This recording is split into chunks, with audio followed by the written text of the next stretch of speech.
तड़िया पियावा हो बुढ़ऊ कैसन सोचत बाटा हो कब से। अरे पैसा देबे कौन फ्री के थोड़ी तोहार पियब तड़िया हो। बुढ़ऊ कैसन लवनिया से चुवत बा तड़िया हो, तोहरे फूटल बा का।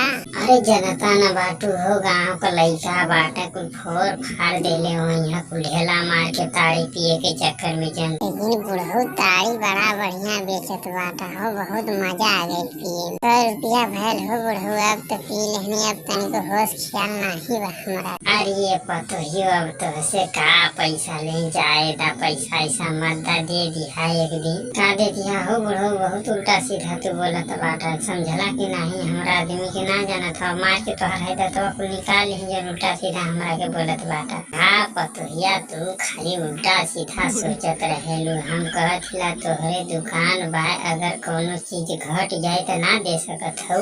अरे तो बुढ़ऊ यह साठ काट बतिया ना कह जात बा कि कोनो चीज घटी तो दे दिहा। देख पतोहिया एक तो से बात बताई रे।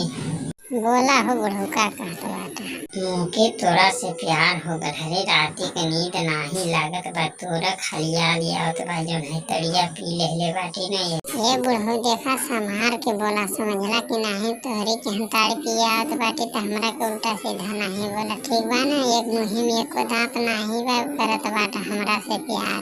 इतना तोहरा हमसे प्यार बा तो तनी हमरा बदे 2-4 थान गहना बनवाए देता। अरे यार तू गहना का बात करत बाटी, तोहरा के जोख देव गहना से, तू का समझलू। लागत बा बुढ़वा फंस गला तो काम हमार होई बढ़िया से।